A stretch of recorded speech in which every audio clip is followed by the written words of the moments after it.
Bom, eu quero registrar o agradecimento ao professor Thomas, né, quem organiza esse curso e fez esse convite com esse hall de palestras, vamos dizer assim, né, um curso um pouco diferente, com esse hall de palestras sobre temas específicos no âmbito do golpe de 2016. Né? Como a história no Brasil está correndo com uma certa rapidez, né, para a gente acompanhar, obviamente que um curso sobre o golpe de 2016, ele parece atrasado nesse momento já, né? Vamos dizer assim, a gente está nos efeitos desse golpe, né, de alguma maneira. Então, parece que falar do golpe já é falar de alguma coisa muito do passado, embora tenha sido ontem, né? E acho que vocês já abordaram com os outros palestrantes uma série de temas relativos ao golpe. Bom, eu preparei um texto que eu vou comentando com vocês. Se vocês precisarem me interromper, não tem problema, em momento algum.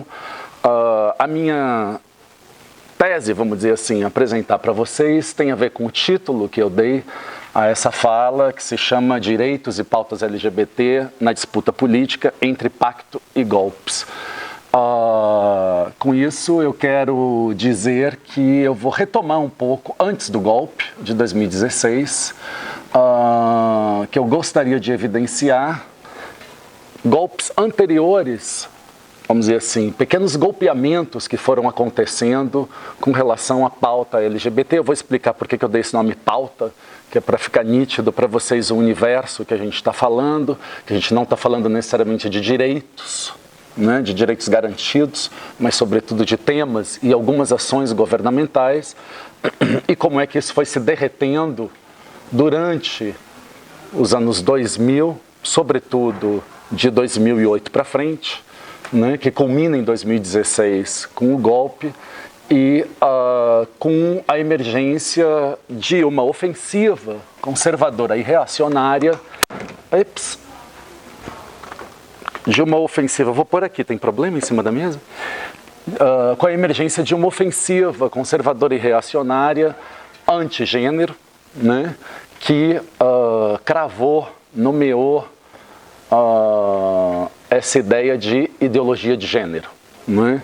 Uma ideia que vem sendo o nó da campanha eleitoral atual, né? Se vocês olharem um pouco, inclusive, um dos candidatos reacionário, ele emerge, sobretudo, como uma figura pública a partir do debate antigênero, né? Do chamado, que foi nomeado pelos conservadores como kit gay. Então, vou ter que retomar um pouquinho essa história de maneira rápida, porque eu queria mostrar o quê? Que houve um pacto e uma forma de gestão sobre essa pauta, não é? Que veio historicamente acontecendo e que culmina com o golpe com algumas características próprias. Então eu imagino que esse curso é um curso onde vocês devem sentir a historicidade, a história do presente na pele, né?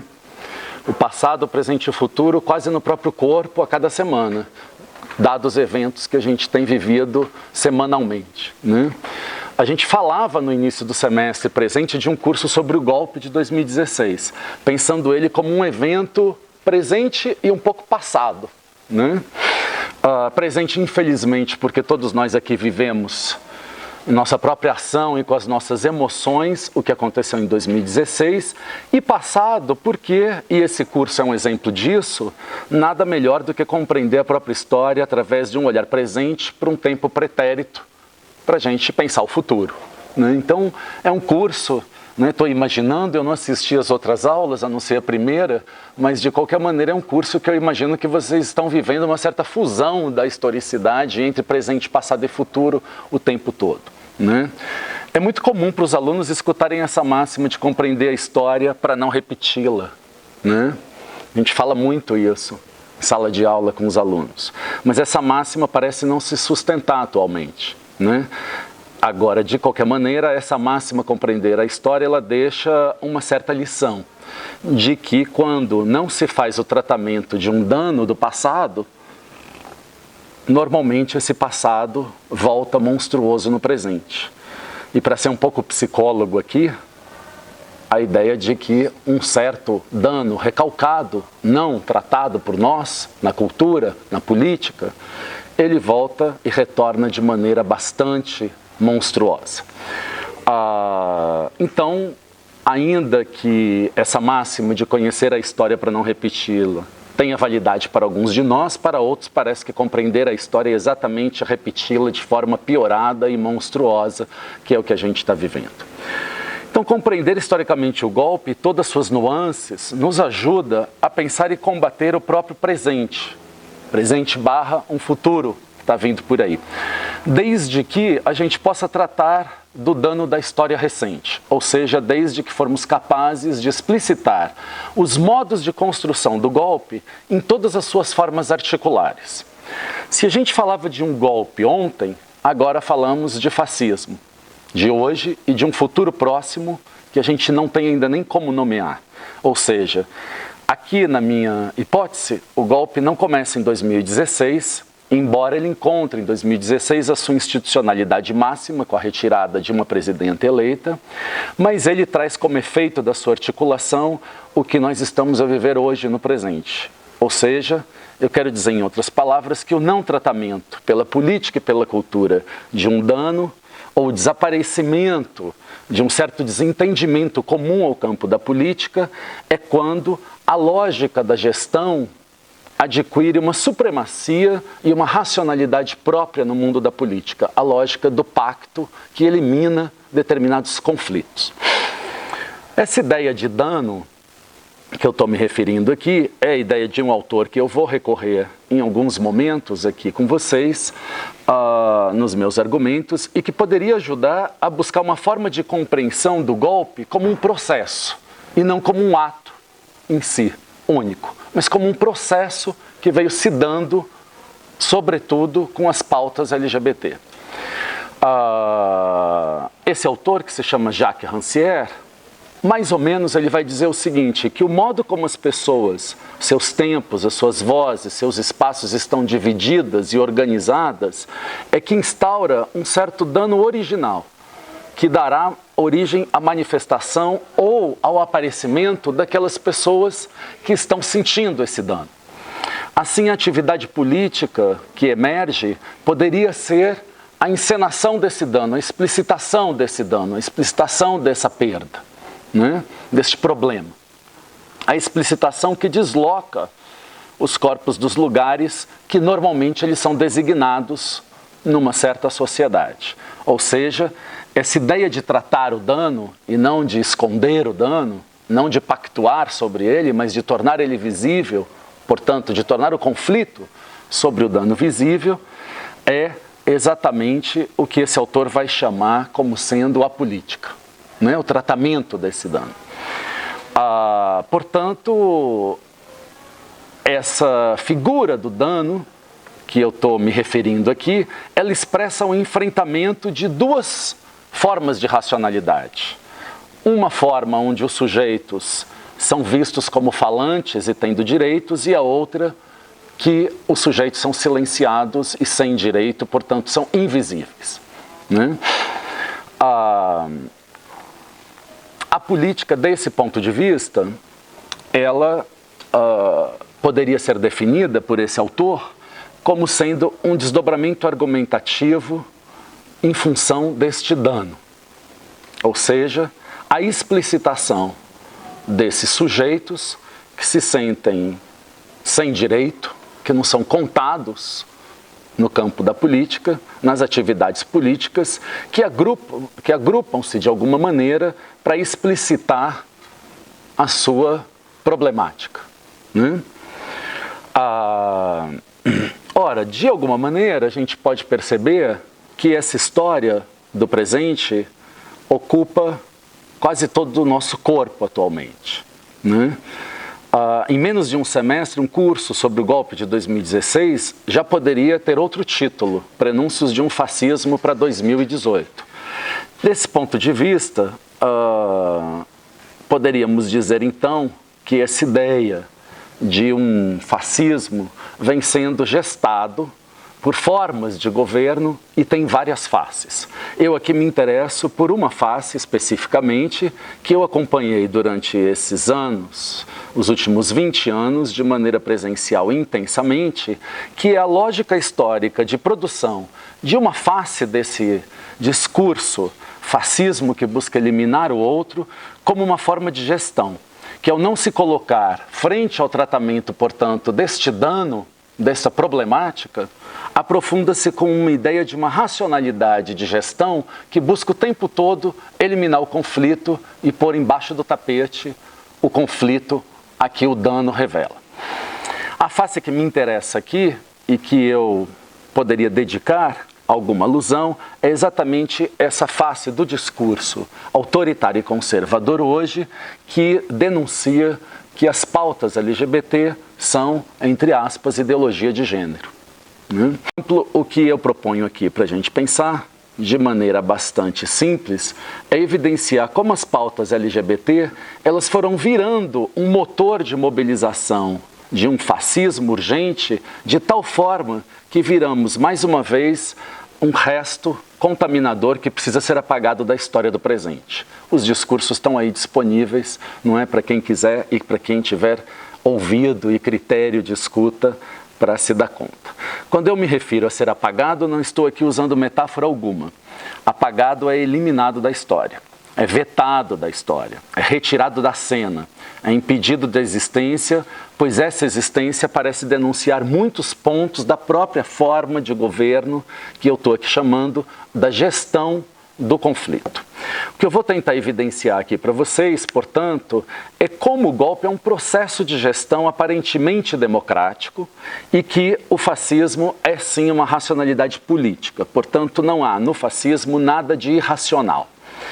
Normalmente, essa ideia, não é, de regimes autoritários e de falas autoritárias, falas de ódios, são falas condenadas eticamente e não há nada de mal em condená-las, mas é importante que a gente pense que condenar essas falas não resulta em explicá-las, porque essa ideia de que é irracional, são falas subpolíticas, né? São falas de uma certa ruptura democrática, aparentemente elas dizem respeito a uma não racionalidade da política. E eu queria tentar evidenciar que há uma racionalidade articulatória sempre como uma das possibilidades das nossas sociedades e não uma aberração de uma irracionalidade que rompe a democracia, mas pelo contrário, que elementos fascistas convivem sentado e adormecido nas chamadas democracia e se configura como uma forma de articular demandas sociais até então manifestas na vida de todos nós. É exatamente por isso que eu estou advogando aqui que o processo que caminhou desde 2008 e que culmina com a limpeza da pauta LGBT até 2016 e que o golpe produz nesse mesmo ano o seu manifesto de limpeza mais cínico, que eu vou intitular aqui o golpe de 2016 como um ato institucional que culmina com o pinkwashing da pauta LGBT. O que eu gostaria de tentar mostrar aqui para vocês é que esse processo articulatório, portanto, esses apagamentos que foram sendo feitos desde 2008, não é? Eles foram apagando a nossa existência pouco a pouco e agora promete limpar o resto que sobrou nos discursos de ódio.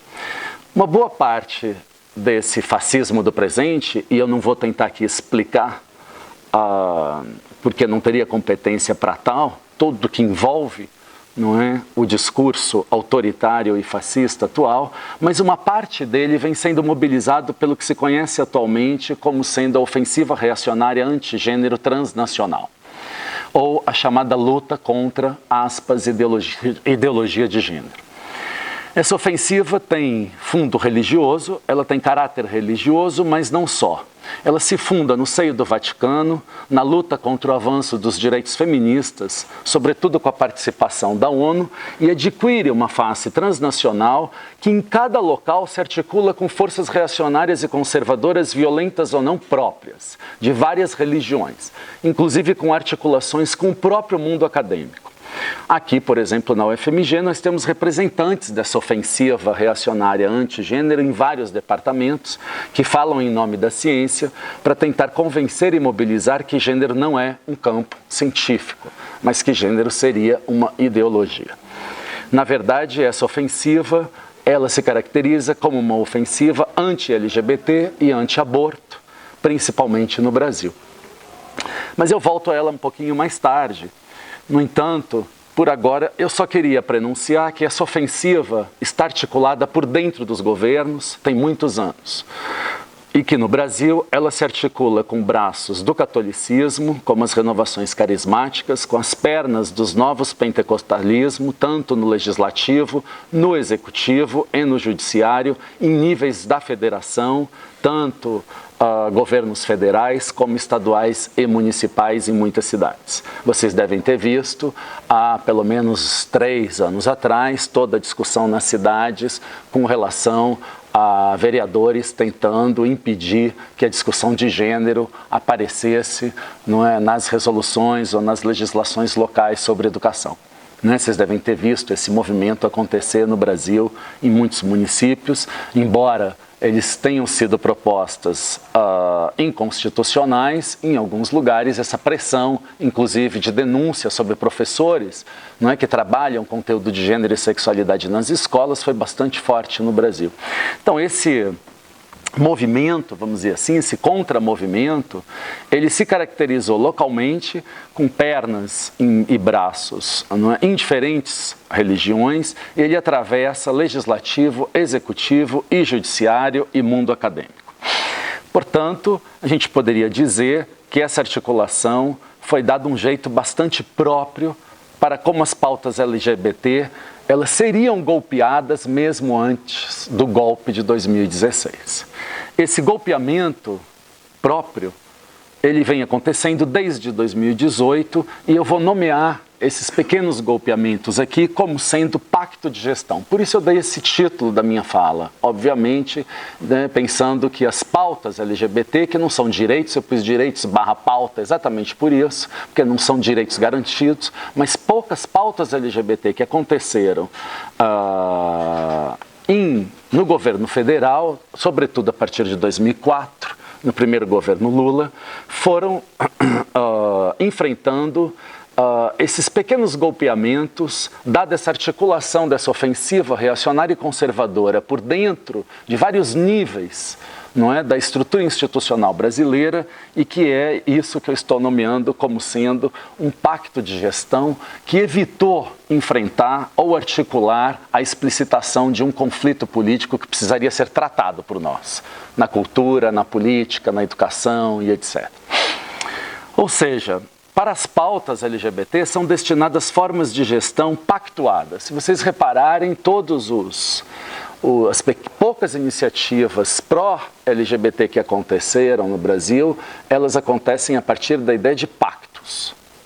Elas não acontecem como políticas públicas propriamente dita, mas são pactos, são tentativas de convencimento de níveis do executivo e do legislativo para que essas pautas pudessem encontrar algum tipo de materialidade em alguns programas governamentais. Portanto, a elas foram destinadas gestões pactuadas que exerceram um poder retórico importante, embora não se configuraram na prática como nenhum direito quase, muito pelo contrário. Se configuraram mais como perda ou negação de direitos para a comunidade LGBT. Essa forma de gestão pactuada significou negação de direitos que aparece no discurso como uma retórica, muitas vezes, pró-direitos em formatos de discursos que nós já escutamos há muitos anos, do tipo, calma, precisamos avançar devagar, primeiro vem o direito das mulheres, depois vem o direito das crianças e um dia a gente chega lá nesses direitos LGBT. Há muita incompreensão sobre isso, as pessoas não conhecem, é muito novo, temos que ter cuidado, convencer um a um, a mudança da cultura exige tempo. Ora, essa retórica, ela sempre fez parte de uma forma de gestão pactuada entre forças políticas antagônicas, para brindar, de alguma maneira, uma forma de fazer a política, ou seja, essa forma de racionalidade da política que busca eliminar qualquer forma articulatória que explicite conflitos entre os mundos que nós vivemos. De forma que o golpe não é novidade para nós da comunidade LGBT, embora 2016 ele crie requintes próprios. obviamente. Mas o golpe sobre as pautas LGBT já é bastante conhecido. Vivemos golpes atrás de golpes com relação a essa pauta. Eu vou tentar nomear alguns aqui. No presente, mas no passado recente também, a chamada ofensiva antigênero foi e tem sido uma das mais bem articuladas com o poder público, com o legislativo, com o judiciário e com o executivo, além de ser importante mobilizador social de sentimentos, uma vez que se caracteriza como um certo significante vazio, capaz de abarcar demandas sociais bastante heterogêneas, morais e que historicamente se cunham tanto no âmbito privado ou no âmbito público. Se a gente pensar um pouco a história do próprio movimento social LGBT, foi exatamente essa, desde a ditadura, desde o golpe de 64, quando o movimento social LGBT começa a se organizar no Brasil, não é? A partir dos anos 70, existe um esforço tremendo de levar sexualidade, corpo e gênero para o campo público, não é? Quer dizer, falar de formas de amor, de relações sexuais,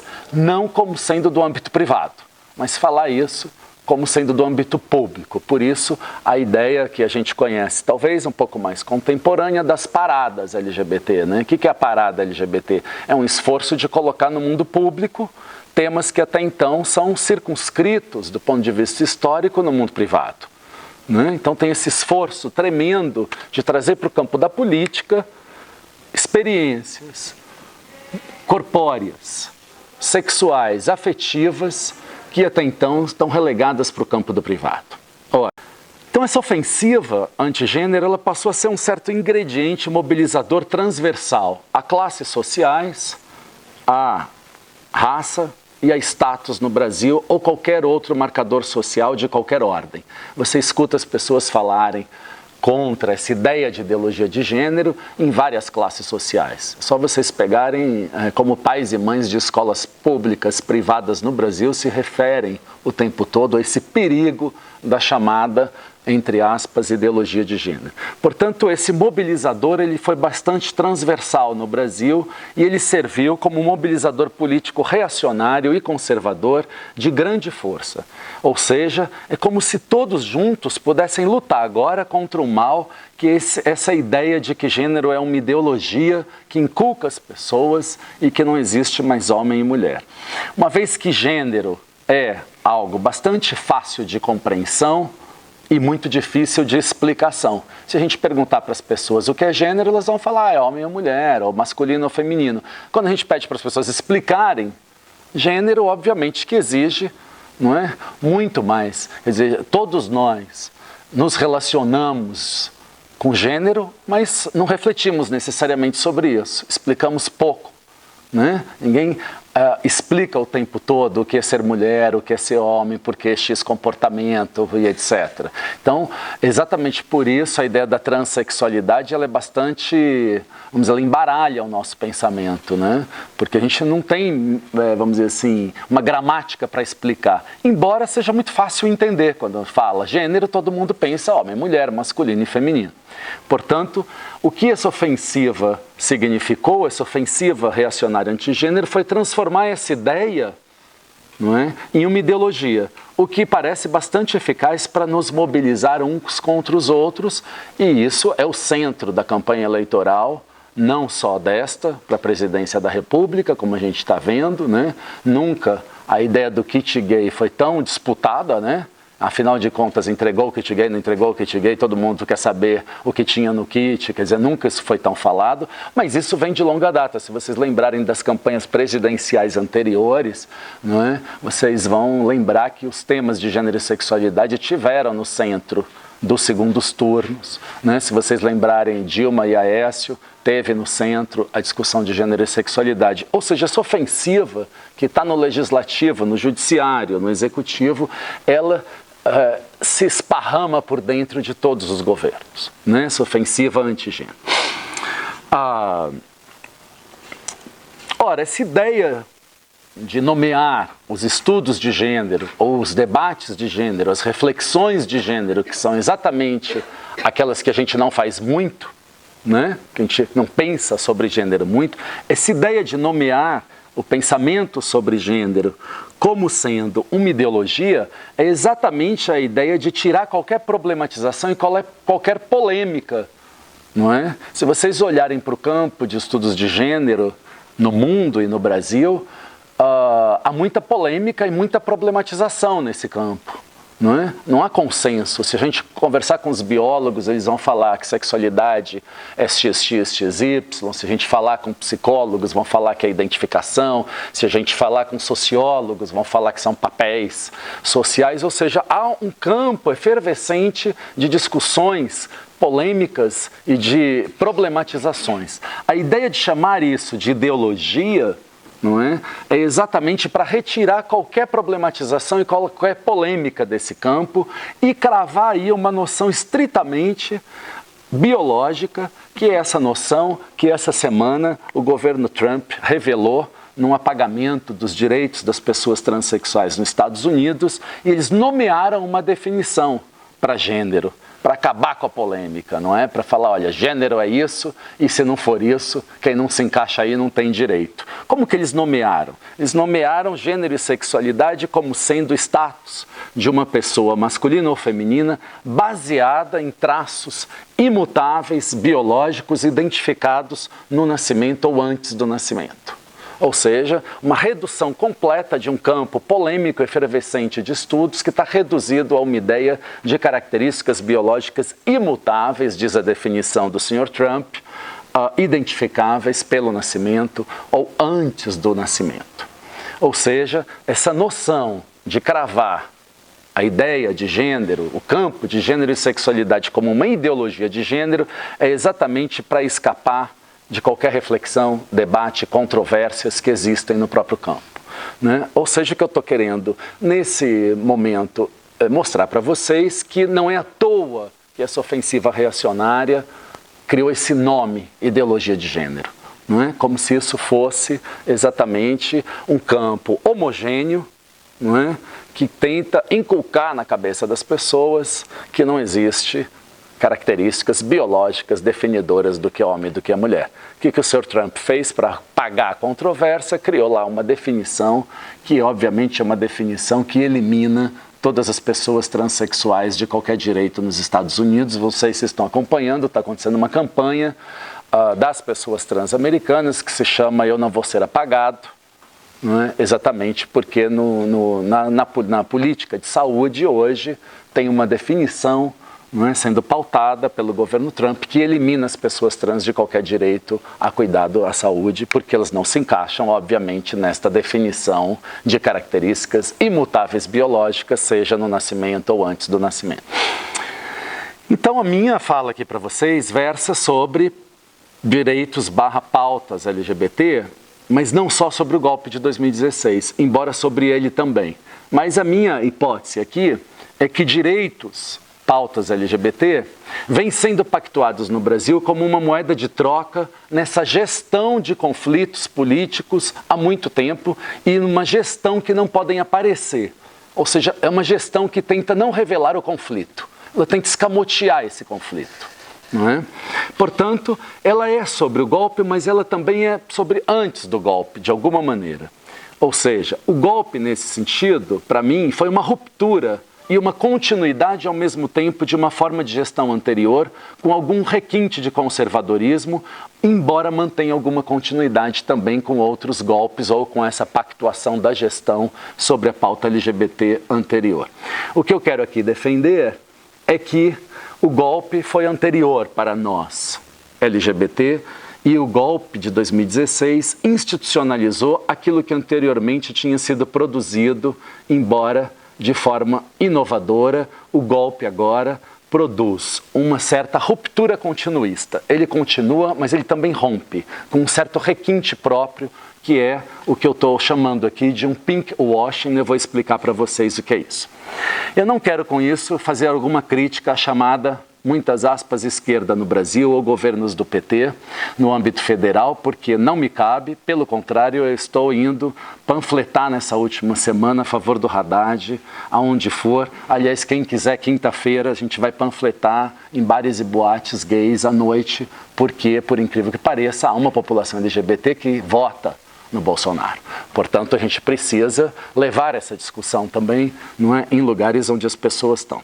Mas eu só queria mostrar aqui que essa ofensiva transnacional antigênero, ela vem se consolidando há muito tempo no Brasil por dentro dos governos federais, já indicando mais uma vez na história uma gestão própria e específica dessas pautas LGBT, motivo pelo qual eu intitulei aqui a minha aula como sendo Entre Pactos e Golpes.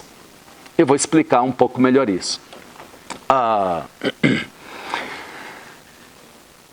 Por que eu não estou chamando isso de direitos LGBT? Por que eu não estou partindo de um princípio de que o golpe de 2016 acabou com os direitos LGBT? Porque realmente não foi isso que aconteceu. No Brasil, há apenas 2 direitos garantidos para a população LGBT. A equiparação do casamento civil e a retificação do nome para travestis e transexuais. 2 decisões do Supremo Tribunal Federal. No caso do casamento, é o reconhecimento do casamento civil ou a equiparação da união estável em casamento, que é uma DPF, uma arguição de descumprimento de preceito fundamental, ou seja, não é uma lei de garantia de direito.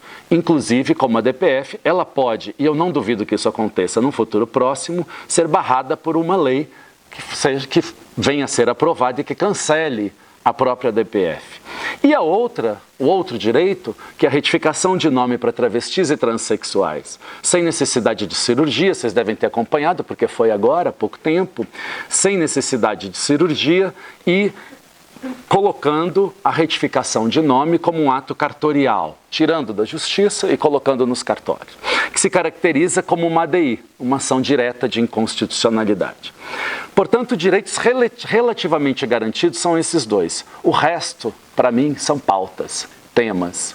O resto são intenções, programas pautados, temas que foram incluídos em algumas propostas, propostas pactuadas entre governos, projetos temporários que foram financiados, programas sociais ou, para ser bastante otimista, algumas políticas públicas governamentais e não políticas públicas de Estado.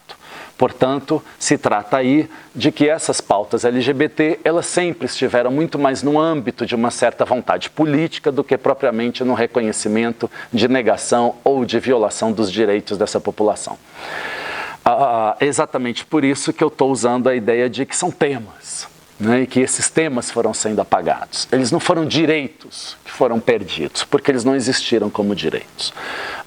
Para quem tem alguma intimidade com esse campo, o que marca essas pautas no Brasil com alguma intenção e vontade política é 2004, um programa que existiu chamado Brasil Sem Homofobia, no governo Lula, que foi o disparador de uma série de programas governamentais temporários, por exemplo, no âmbito da educação, formação de professores para combate à homofobia e sexismo nas escolas públicas, produção de material didático à luz da diversidade sexual e de gênero, no âmbito da saúde, a aprovação do processo transexualizador no SUS, numa linha de cuidado específica do SUS, de média e alta complexidade, Brasil Sem Homofobia em 2004, que era uma pactuação com vontade política, não é? Tanto que o Brasil Sem Homofobia ficava vinculado a uma secretaria, que se chamava Secretaria de Direitos Humanos, diretamente vinculada à Presidência da República, exatamente para não passar por outros poderes na negociação, nem pelo Congresso, né? Não passar pelo Legislativo e etc. Então, você tem aí muito menos do que direitos, vamos dizer assim, que reconhecem algum tipo de dano daquela população, algum tipo de violação, de violência, e mais temas e vontade política. Por exemplo, no Brasil não existe nenhuma legislação que nomeie a violência homofóbica como violência até hoje, né? Embora todos nós podemos abrir qualquer rede de internet e ver lá o Brasil como campeão de assassinatos de travestis, de gays e etc. Você não tem nenhuma ação propriamente, vamos dizer, que garanta o combate à violência ou que seja promoção de direitos de minoria LGBT nesse caso. Bom, então é esse motivo que eu, vamos dizer assim, estou aqui usando com vocês mais do que a ideia de direitos, temas ou pautas. né? Ou seja, são muito mais frágeis do que a gente imagina. Né? No fundo é isso. São vontade política de determinados grupos que vão ter que entrar em pactuação com muitos grupos antagônicos o tempo todo para que elas possam existir. E é isso que me interessa, pensar essa relação antagônica, como é que ela foi tratada, né? Já que ela, vamos dizer assim, de alguma maneira, quando o Brasil faz um relatório de 2012, o relatório de 2013 sobre homofobia, ele reconhece que há esse tipo de prática violenta no Brasil. Né? Quando o Estado faz o relatório de violências homofóbicas, ele reconhece pela primeira vez que há esse tipo de violação e de violência no Brasil. Né? Então, vamos dizer assim, embora haja o reconhecimento de que isso existe, não há ações institucionais, não é, para combate a esse tipo de violência. Há pequenas pactuações que vão acontecer em vários estados, muito mais, para pensar essa violência e tentar enfrentar num âmbito local do que propriamente uma institucionalidade de uma ação de Estado brasileiro para garantir direitos. Ora, essas pautas, então, LGBT, vêm sendo golpeadas e golpes sobre elas vêm sendo produzidos pelo menos desde 2011.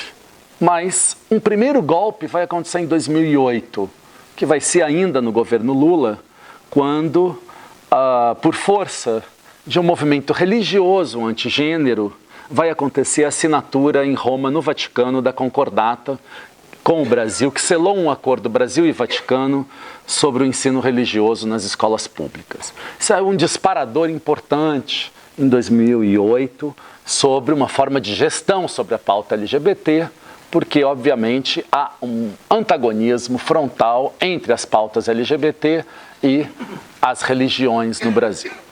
Mas os atos de pacto de gestão caracterizam de fato e se concretizam essa forma de gestão que tentou eliminar o tratamento de um dano e o reconhecimento de uma violação de direitos, se concretiza propriamente em 2011, quando acontece o veto da presidente Dilma sobre o chamado kit gay.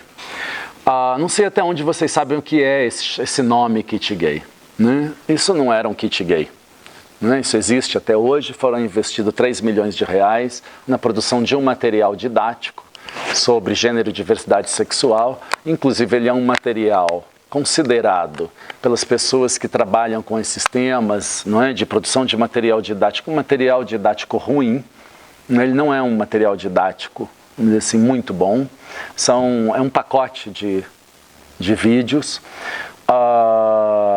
e que foi investido pelo governo federal numa campanha junto com uma associação brasileira de LGBT, que se chama BGLT, que produziu uma pesquisa nacional sobre homofobia nas escolas, não é? E com esses dados se produziu um material bom como enfrentar a violência nas escolas. Há muitos dados produzidos por nós nas universidades sobre homofobia nas escolas e nas universidades brasileiras, e o Brasil, ele desafia umas teorias importantes. Não é? Todas as teorias de preconceito, elas normalmente estão baseadas que o aumento da escolaridade reduz o preconceito. No Brasil, o aumento da escolaridade com relação ao preconceito homofóbico, ele é muito parecido com vários níveis de baixa escolaridade. Ou seja, o universitário não necessariamente melhorou, embora ele tenha vivido, vamos dizer assim, anos de escolarização, não necessariamente ele tem menos preconceito. Então, tem várias pesquisas no Brasil dessa ordem que motivaram a produção do chamado material didático para diversidade de gênero e sexualidade na escola, mas ia ser a primeira vez que o Estado brasileiro ia falar: é importante esta política nas escolas porque nós reconhecemos que há violência e preconceito com essa população nas escolas.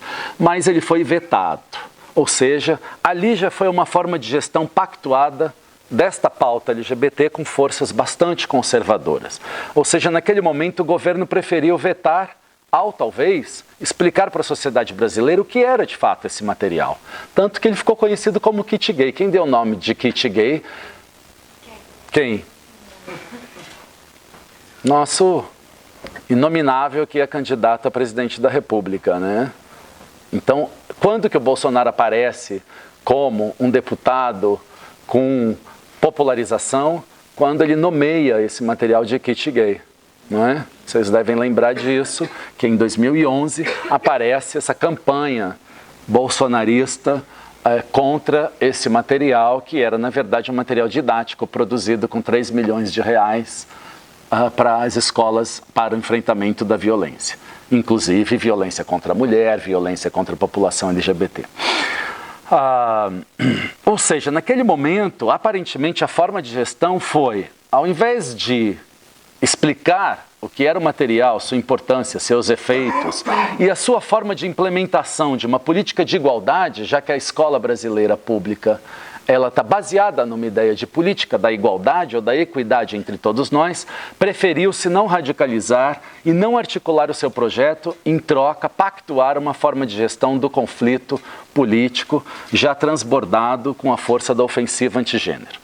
Lembrem bem que é aí que o atual senhor fascista candidato aparece na mídia dizendo da ofensiva antigênero como sua pauta preferencial. Aqui, quando digo preferiu não radicalizar, não estou necessariamente dizendo que deveria ter radicalizado.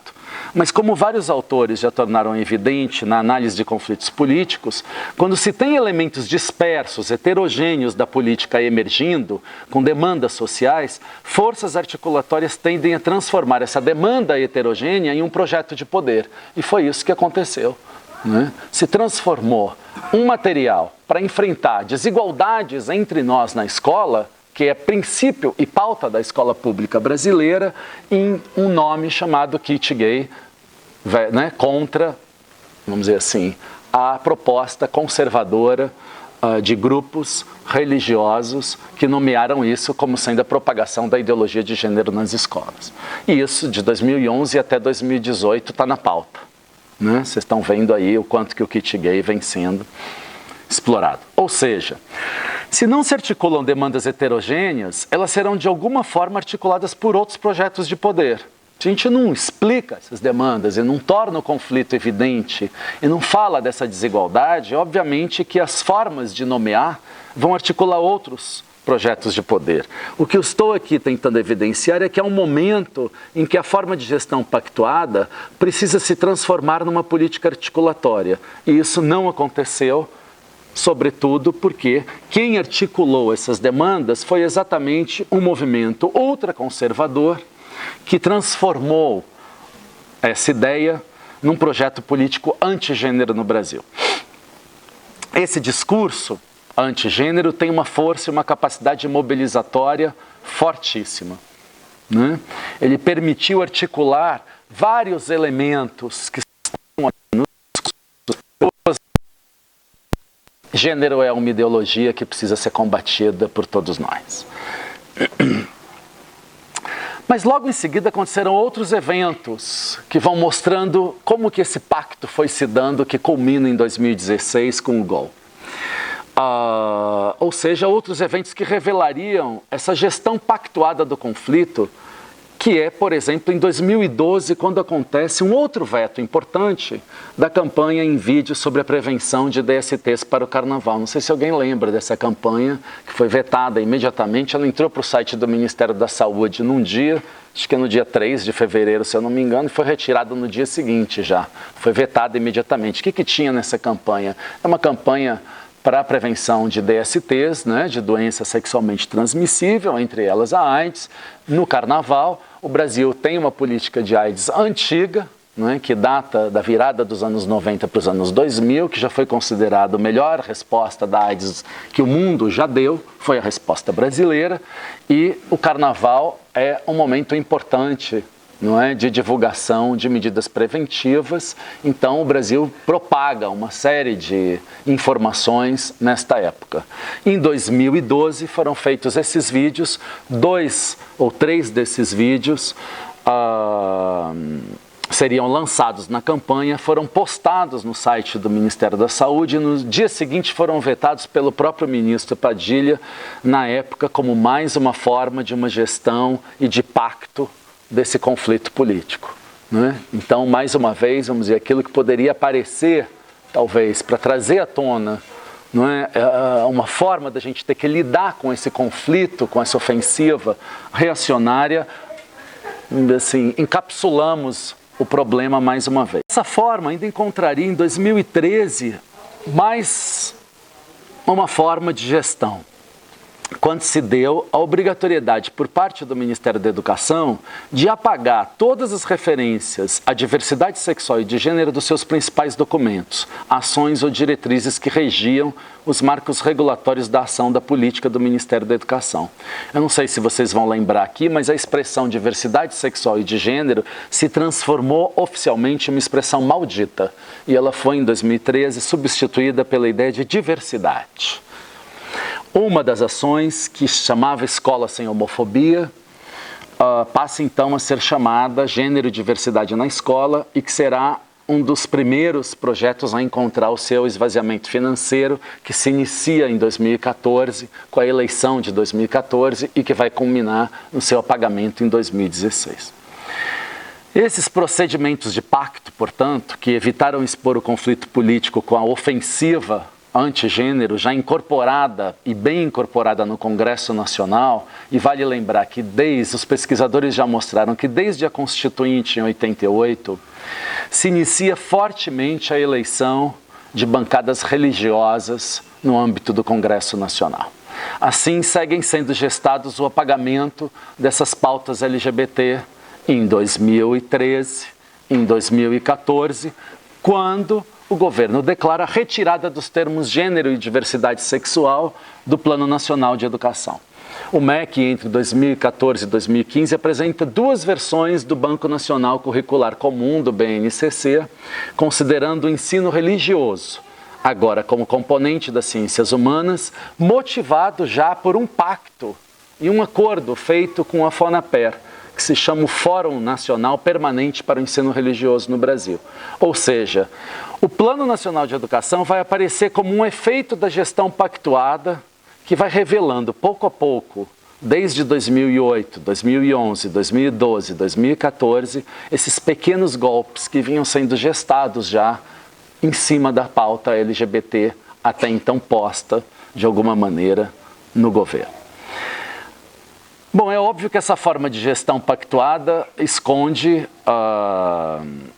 uma relação conflitiva que a gente tentou, vamos dizer assim, não nomear neste país, né? Tentou, vamos dizer, escamotear esse conflito, e que vai encontrar uma nova fase em 2016 com o chamado ato do golpe, não é, institucional, e que inaugura uma nova fase, que é essa que eu disse aqui, que eu vou chamar de pinkwashing. O que é o pinkwashing?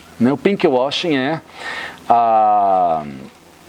uma tentativa de selar um discurso e uma retórica própria sobre os temas, as pautas, os tais dos direitos LGBT, sem garantir que eles existam.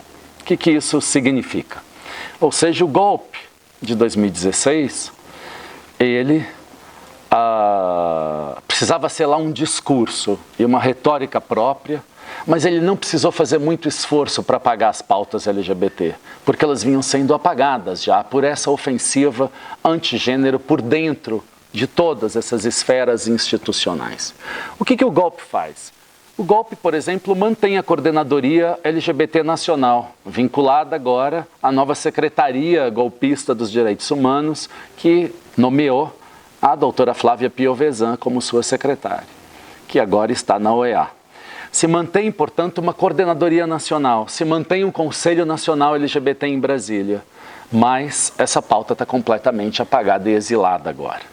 Portanto, esse nome pinkwashing é o processo de fazer algo sem fazer, chamado antigamente, entre nós aqui, política para inglês ver, ou ainda aquela política só de fachada. Acho que vocês lembram dessas expressões, né? Que a gente usa muito para muita coisa no Brasil.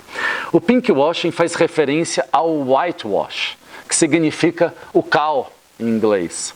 Sabe o cal? Aquele que pinta sem pintar. Ele faz sem fazer.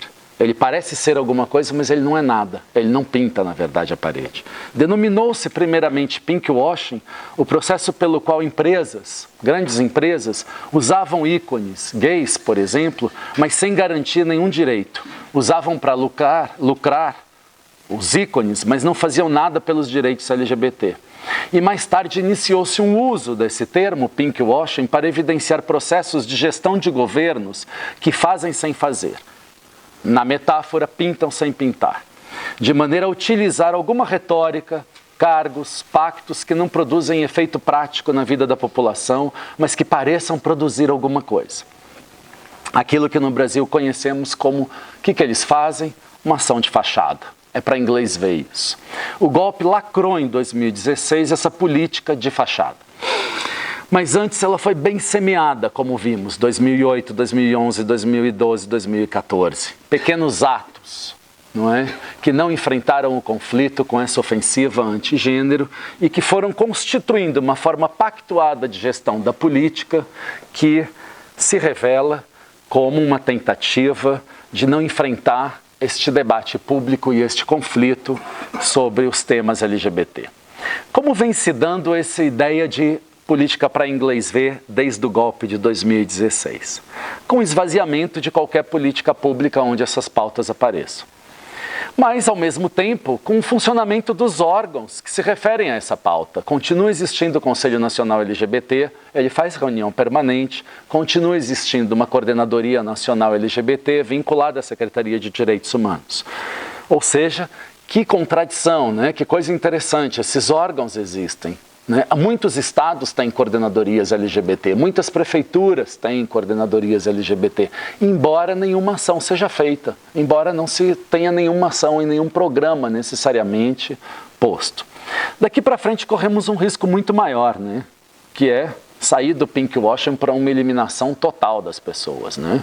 Quer dizer, pode ser muito pior ainda, em vez de fazer uma lavagem, vamos dizer assim, nas pautas LGBT, o que está proposto, pelo menos na retórica, não é, do inominável candidato, é uma eliminação total dessa ideia. Né? O que a retórica do Bolsonaro diz? Né? Diz, não sou homofóbico, mas não quero isso publicamente. O que ele quer dizer com isso? Né? Como se a gente voltasse, de fato, para um momento do Brasil onde as pautas LGBT não podiam ser públicas de jeito nenhum. Então isso a gente está falando que elas não podem ter direitos, não pode ter equivalência de direitos, como se fosse um problema da vida privada de cada um, né?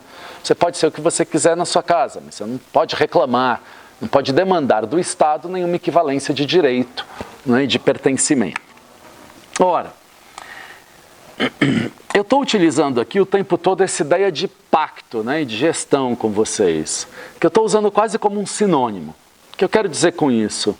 Eu quero dizer que nos termos de um pensamento sobre a política, essas formas de gestão, há uma ideia de fazer um pacto sobre o campo da política que vai criando e agregando uma série de consentimentos, né, e que aparentemente se caracteriza como uma forma de consenso ali, né? Ao invés de se caracterizar como uma certa racionalidade de enfrentamento do dano, de tratamento do dano na cultura. Ao invés de enfrentar o conflito como um conflito entre nós, temos modos de vida conflitivos, né? Não temos modos de vida iguais, temos diferenças entre nós, embora muitas desigualdades, mas temos muitas diferenças nos modos de vida. Quer dizer, ao invés de a gente enfrentar um pouco isso, as formas de gestão, não é, vem sendo, obviamente, uma certa pactuação que, na verdade,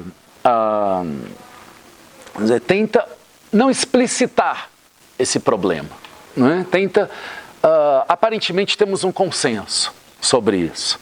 Um pouco essa ideia de uma racionalidade, vamos dizer assim, sobre o campo da política que busca criar uma certa agregação de consentimento, não é? Mas que no fundo não altera as hierarquias sociais, não altera o campo dos direitos, não altera o campo das equivalências, não reconhece o campo da desigualdade, né? Cria uma certa ideia de consenso, de pacto, né? De uma gestão sobre esse conflito. Ora, o que a gente está vivendo, me parece, é exatamente essa experiência, esse efeito dessa gestão pactuada, que confundiu a própria ideia de política como sendo uma ideia de gestão só. Né?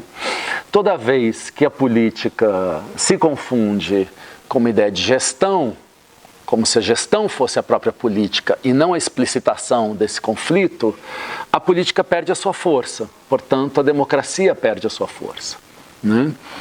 Ela vira só uma forma de gestão. Então significa que perder a força, né? E a palavra democracia, ela está imbuída da palavra, do significado da ideia de força do povo, né? Portanto, toda vez que a força do povo vira uma técnica de gestão, né, vamos dizer assim, ela perde a sua energia de força, ela perde a sua capacidade de explicitar determinados conflitos que, de alguma maneira, nós vamos ter que tratar na cultura ou nas políticas, né? E esses conflitos retornam. Essa que é a questão. Esses conflitos, eles estão embaixo do tapete, mas eles voltam. E eles voltam piorados. Eles voltam de maneira monstruosa. Eles voltam sem nome. Eles voltam sem característica. Eles voltam sem a nossa capacidade de destinar a eles um espaço onde eles possam ser tratados. Portanto, eles voltam aí, com ódio contra o outro. O gênero que a gente está assistindo vem trazendo estragos de toda ordem ao redor do mundo. Esse movimento se caracteriza como um movimento em várias nações, por isso os pesquisadores denominam o movimento, essa ofensiva antigênero reacionária, como sendo transnacional. Por que transnacional? Porque ela é além das fronteiras nacionais e ao mesmo tempo se utiliza das fronteiras para ganhar força local junto ao território de cada nação. Então essa ideia de uma luta antigênero, não é? Criada dentro do Vaticano e que vai ganhar poder em muitos países europeus e países latino-americanos, também cria forças locais, se utiliza de forças locais para ganhar o seu empoderamento. Assim, embora ela seja transnacional, ela adquire sempre contornos locais, utilizando forças conservadoras e religiosas locais para sua fomentação e para sua mobilização política. Essa ofensiva no Brasil possui núcleos importantes e específicos. Ela está dentro do legislativo, não é? Sendo fortalecido pelas bancadas religiosas. Ela está dentro do sistema judiciário, que ganhou força nos últimos tempos com a ascensão de procuradores e promotores que visam manipular e instituir dentro de ministérios públicos regras de mordaça para várias promotorias que trabalham com o tema de gênero. E ela também possui núcleos acadêmicos, porque essa ofensiva e esse discurso antigênero, ele precisa se sustentar de uma maneira, que é como ele se sustenta e como que ele mobiliza. Ele tenta, de maneira falsa, opor a ideia de ciência versus ideologia. Né? O que é que a ofensiva antigênero prega é que isso não é ciência, né? Isso é uma ideologia. E o que é ciência no discurso da ofensiva? É aquela definição de gênero do Sr. Trump, que eu já li aqui para vocês. Portanto, ela é uma redução completa de qualquer tipo de controvérsia entre nós. Então, esse nicho científico, entre aspas, né, essa ideia de uma pseudociência que a ofensiva antigênero busca mobilizar, tenta discutir e dar legitimidade a discursos que são completamente anticientíficos. O que eu quero dizer com isso? Todos os discursos no campo científico de gênero e sexualidade são discursos da ordem de controvérsias, não são discursos da ordem do consenso. Se vocês pegarem todas teóricas de gênero e sexualidade, vocês vão encontrar polêmicas e problematizações em torno da sexualidade e do gênero. Não uma ciência capaz de explicar, por exemplo, a transexualidade, ou de explicar a dinâmica de constituição, não é, da sexualidade e das expressões de gênero no mundo. Há diferentes vozes acadêmicas e científicas que discutem, não é, de maneira bastante polêmica esse campo. O que é que a ofensiva reacionária antigênero busca fazer? Busca, em nome de uma ideia de ciência, não é, transformar todo o campo de gênero numa ideia de uma definição de gênero única. né? Bastante calcada numa definição do século XIX e nunca apresenta dados. Dificilmente, ou raramente, ou nunca, vocês viram alguém fazendo campanha antigênero com dados. Né? Se vocês quiserem alguns que parecem dados, mas não são, é só vocês abrirem a página desse grupo de pediatras americanos, não é? Que rachou com a Sociedade de Pediatria Americana e que tenta falar sobre gênero com essa definição biológica aí que agora o governo Trump adota e que é um grupo que não tem nenhum respaldo científico. Então nunca se apresenta dados de pesquisa, nunca se apresenta pesquisa na área, mas se fala em nome de um certo conhecimento científico contra versus uma ideia que seria ideológica sobre gênero, que é a ideia da diversidade sexual. Então, sobretudo a ofensiva, ela é e se caracteriza como um discurso anti-pautas LGBT, não é? Esse discurso, no fundo, ele serve para legitimar conteúdos religiosos mais do que qualquer outra coisa. Aqui na UFMG a gente tem vários exemplos, não é, em diferentes departamentos de pessoas que utilizam, em nome da ciência, legitimar essa ideia de um discurso anti-gênero. Essa ofensiva se estabelece no Brasil com muita força em muitos países da Europa Ocidental, países da América Latina. Minas é um exemplo de como essa ofensiva também se organiza em diferentes núcleos religiosos, acadêmicos e políticos e vem disseminando essa ideia de proibição do debate, de fato, científico, de um campo científico sobre gênero e sexualidade. Bom, que eu estou querendo, de alguma maneira, convencer vocês aqui é de que essas pautas LGBT, historicamente, no Brasil, elas são absolutamente vulneráveis. Elas nunca se concretizaram de fato. Elas nunca se materializaram em um programa de Estado.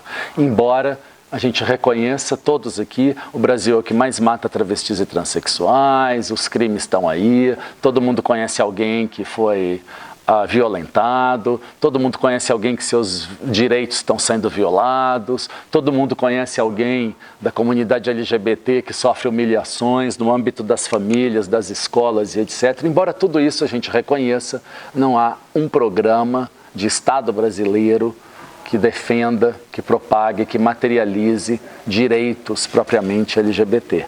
Há o quê? Uma vulnerabilidade dessas pautas, né? Pautas que estão extremamente vulneráveis e expostas à violência do golpe por muito tempo. Esse golpe que se institucionaliza em 2016, mas que foi sendo pactuado de alguma maneira sobre essas pautas, sobre essa forma de gestão que eu tentei mostrar para vocês da pauta LGBT, vai durar muito tempo. Não é? Essa forma pactuada de gestão que tentou de alguma maneira desviar a política, foi uma forma que fez o trabalho do golpe antes do próprio golpe, que veio sim, o golpe de 2016, selar definitivamente essa ideia cínica de que a gente pode pintar sem pintar, falar de direitos sem ter direitos, ou seja, falar de pautas sem ter nenhum programa político. Ou seja, a sua forma mais perversa, que é exatamente olhar para alguém que está sendo morto, espancado pela sua aparência, não é? Que está sendo violado pela sua aparência e dizer, você não existe na história. Ou dizer, nós não somos homofóbicos, mas o Estado lava a mão para você. Ou dizer, nós não somos homofóbicos, mas esse problema é um problema seu. Ou seja, não tem nada a ver com a gente. Essa é a face mais perversa do momento atual, me parece, que é exatamente olhar para um corpo que está no chão, espancado, com o crânio espedaçado, que é o que acontece todo dia nesse país, e dizer o problema é seu, porque você não cabe na vida pública, você não existe na vida pública. Essa talvez seja a pior das violências, não é? Porque dizer, nós não somos homofóbicos, mas vocês não têm direito algum, nem a história, porque a história dessas pautas foram apagadas completamente por pequenos golpes e seladas no golpe de 2016. Ou seja, parece que estamos à frente de um momento crucial, que é do nosso apagamento da própria história. E talvez essa seja a violência política pior que alguém possa sofrer, de não ter história, de dizer essa história não existiu. Você não cabe na história, de não ter memória, portanto de não ter reconhecimento institucional nenhum para dizer de si mesmo alguma coisa, né? Ou mesmo para ser chamado de um nome, do nome que eu gostaria de ser chamado, ou mesmo para ser reconhecido como uma certa parte desse mundo que nós vivemos. Essa talvez seja a pior das violências, que é esse cinismo que o golpe selou, de que é possível pintar sem pintar as paredes. É possível passar cal em tudo, falar de direitos, falar dessas pautas como se elas fossem direitos, manter os órgãos, manter o Conselho Nacional LGBT e, ao mesmo tempo, apagar toda a história das pautas LGBT, não é, desde 2008 e que em 2016 sela, vamos dizer, com um golpe institucional, algo definitivo. Agora, se de alguma maneira esse cenário é pessimista, olhar para a história também permite a gente reconhecer que em momentos bastante duros deste país, houve muita resistência. E uma boa parte dessa resistência também foram dos movimentos sociais LGBT. Se a gente pensar bem, o movimento LGBT no Brasil, ele emerge com muita força na ditadura, né, nos anos 70. Então, vamos dizer assim, ao mesmo tempo que o momento é de uma violência absurda, né, de uma violência, inclusive, que as pessoas estão rindo de alguma maneira, né, achar que falar dessas coisas, né, com esse cinismo gracioso na campanha política, não viola direitos, não violenta histórias e pessoas. Por outro lado, o movimento LGBT foi um movimento muito importante na ditadura, depois do golpe militar no Brasil. Então ele ganhou muita força nos anos 70. Então, se é bom olhar para a história, para pensar que esses conflitos maltratados por nós viram monstros, porque não foram tratados pela cultura, tratados pelo mundo da política, tratados pelas nossas relações, pela educação, foram escamoteados de alguma maneira, também é bom olhar para a história para ver que um muro de resistências também aconteceu, não é? E eu acho que, em certa medida, o momento atual exige que a gente retome um pouco essa história lá dos movimentos dos anos 70 para aprender como é que a gente vai resistir com essa violência que está se propagando sobre, especificamente, a comunidade LGBT no Brasil, que vem nas últimas semanas, vocês devem ter tido notícia, vamos dizer, acontecendo espancamentos, crimes de toda ordem, em nome, não é, de uma violência política e de eliminação dessa população.